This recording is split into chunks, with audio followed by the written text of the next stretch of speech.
Good morning. Oh, good morning. This is Daily Devotional. My name is Red Moon Eagle. This is Daily Devotionals with Red Moon Eagle. It's a beautiful day. It's Thursday. I do have a little bit of a headache. The weather is changing a little bit today. And I can feel the barometric pressure in my brain. It starts about here and it goes up.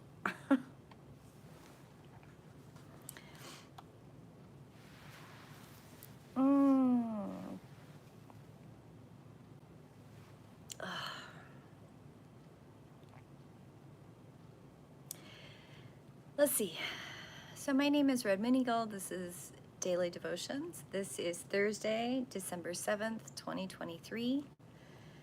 And we are in the wheel cycle tide of preparation from fall equinox to winter solstice. I'd love for you to subscribe and hit the bell icon.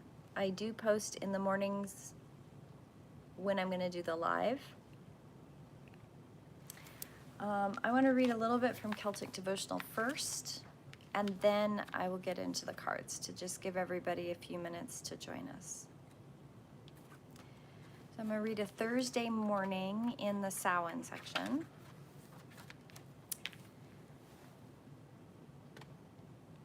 I don the breastplate of wisdom, protection of evergreens, guard my heart, brightness of pine, sharpness of holly, protection of juniper, courage of laurel, nobility of cypress, endurance of yew, health of eucalyptus, splendor of cedar, beauty of arbutus, 9 evergreens to guard my breast this winter day, this winter night.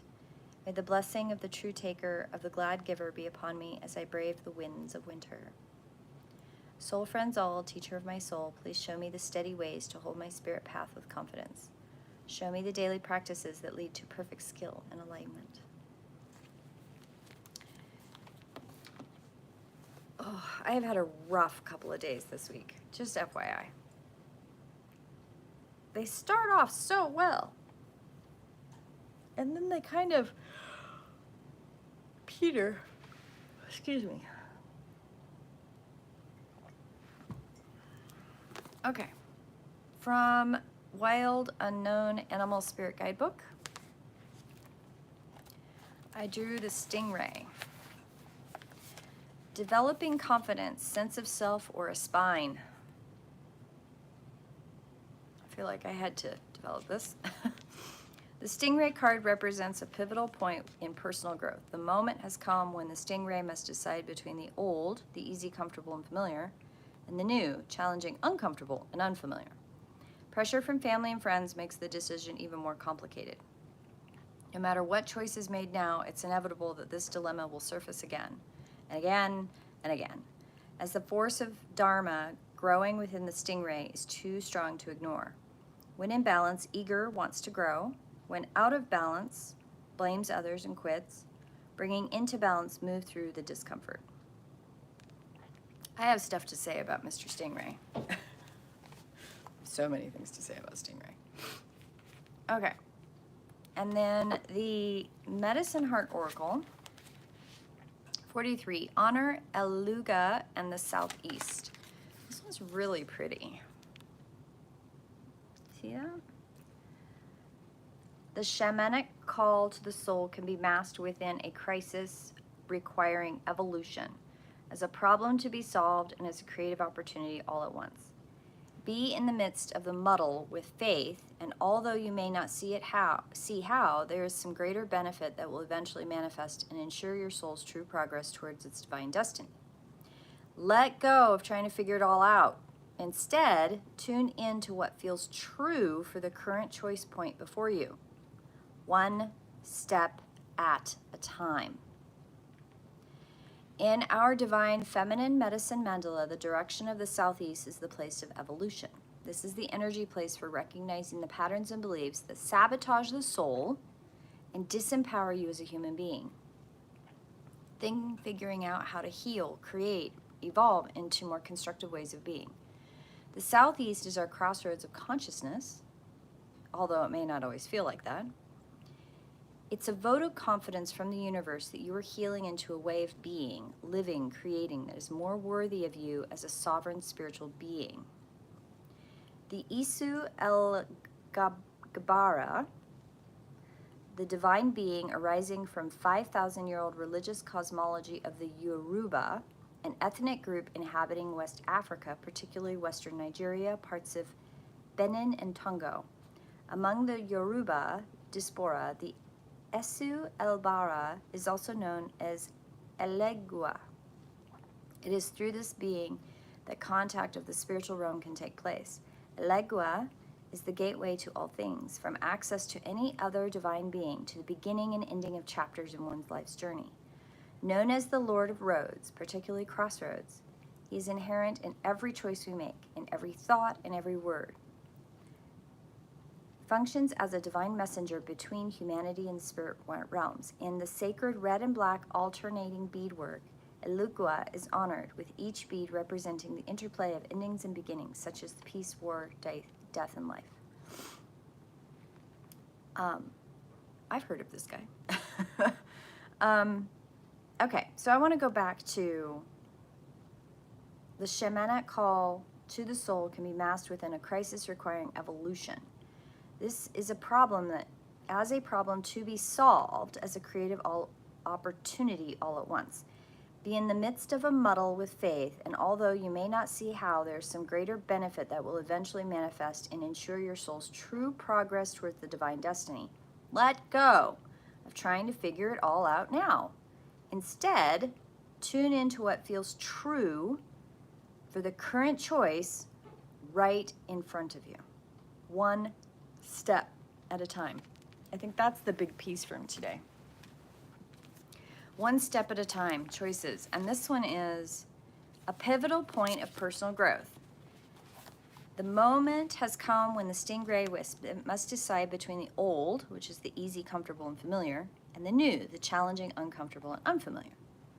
No matter what choice is made now, it is inevitable that this dilemma will surface again and again as the force of Dharma growing within the stingray is too strong to ignore.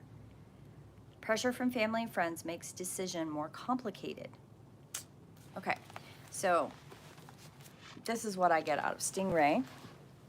Love it, growing a spine, making decisions one step at a time, and this one is one decision at a time. I think one of the big things that we get wrapped up in, and I've totally been caught here, totally, many times, oh my goodness, especially when my kids were small. I would get caught in this trap of trying to make a decision today that I could see the outcome 20 years from now. I could already see the outcome 20 years from now. And there was a point in time when Thor, I had not had Taliesin yet. Taliesin was not even thought of, not even a contemplation of my thought.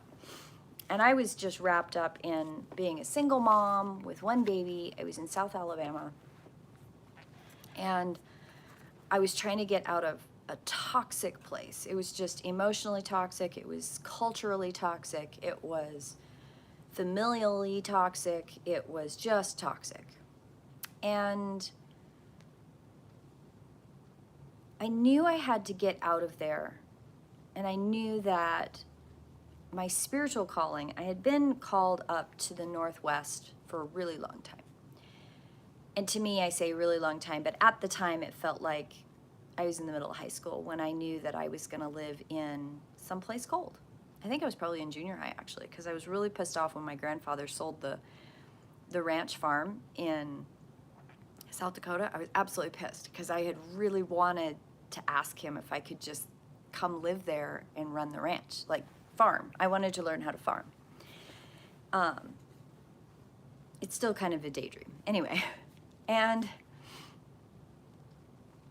so I've got Thor, and if I remember correctly, I think I'm remembering correctly, I was sitting on my bed, and Thor was asleep next to me on the bed, and he had just nursed, and I just laid him down. So I don't think he was more than 2 to 3 months. And I had to go to work that evening, and I was exhausted. So I probably had a little bit of postpartum depression. I know that I had lost a lot of weight really quickly after I gave birth to him, which some people think is great, but I was already like a stick. And I was in this place of knowing that I somehow had to get out west. I knew that somehow I had to make it happen. And I knew that somehow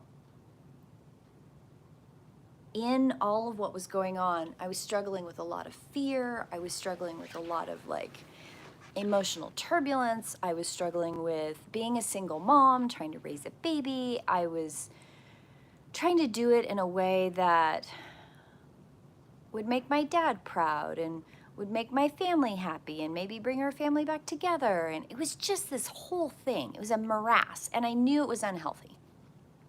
And while all this is happening, I'm sitting on my bed, and I think I'd been journaling or something, and it occurred to me, you know, I've always been a teacher, and I've got 3.5 years of college underneath me. How about I go to college and become a teacher or a doctor? I really wanted to be a doctor. I really wanted to be a naturopathic doctor. And I thought, I think that's my ticket. I think that's the way I get out west, is I go to school. I find a school that will get me out there. And I'm writing in my journal, I've got it all planned out. I'm going to apply to a college. You know, I wrote out all the lists, all the things. And I had like 3 pages in, and I was just frozen in that place of,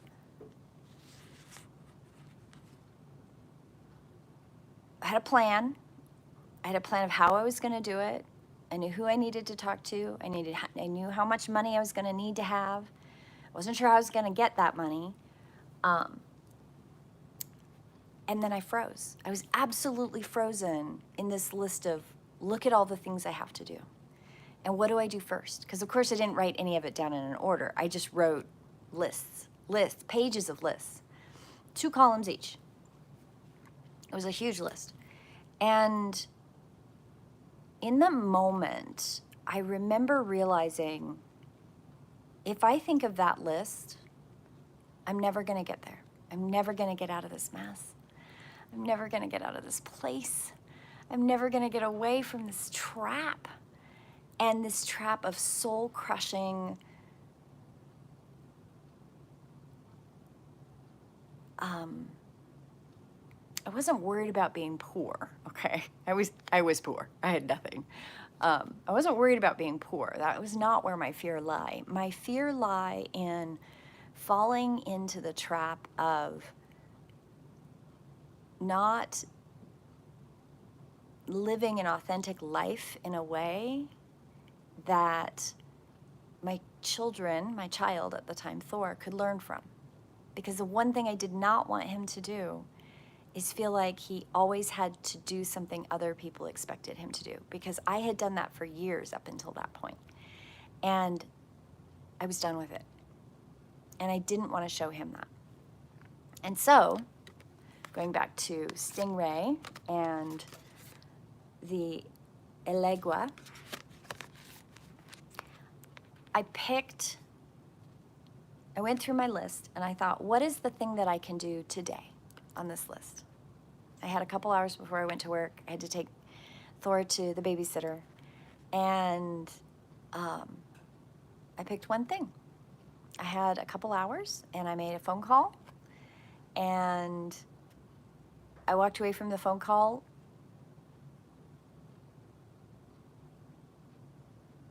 better. Right? Like better, not solved, the problem is not solved. I still had all this mountain of things that were going on, but I felt better. I felt I'd made a step. And then the next day I picked another thing on my list, and I remember that I went back to that list frequently and often, daily, for a while.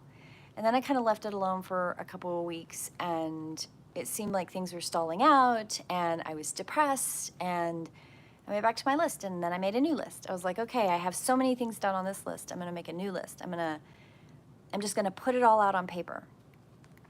And in my journal, I have a section from that year, or used to. I burned that journal. That journal doesn't exist anymore. I went through some trauma in 2001, and that was awful. 2002. No, it was 2001 when I went through that. Anyway, and I do remember that the tail end of that journal just seemed to be me making lists over and over and over again. I'd make a big list, and then I'd take one thing and I'd make a list and break that thing down. And I would slowly, one day at a time, pick a thing. And I tried really hard not to overwhelm myself by picking 5 or 6 things. I'd pick one thing from my list. And the one thing kept me moving. I would feel better for having done the thing, even if I didn't get resolution. I remember there was one time where I had to call, I don't remember if it was a registrar's office or a financial aid office. I don't really remember. I don't know if it was I think I'd gotten accepted to Western at that point, and I had called like the state, like food stamp, whatever. I was trying to like get ahead of moving. And I got off the phone really frustrated because it felt like I had talked to 3 people in a row who basically were like, don't come to Montana. And I thought, that's a really shitty way to be treated. It did make it to Montana, obviously, in 1998. This is a very long time ago. But there were times that I got off the phone and I didn't have the answers I needed, or I would do the thing and I would not feel like I'd accomplished enough. But I picked something every day. And that, in doing that, broke down the overwhelm, and it broke down this process of how am I going to get there, and what's it going to be like, and oh my God, I'm going back to college, and am I picking the right career? Am I doing the right thing?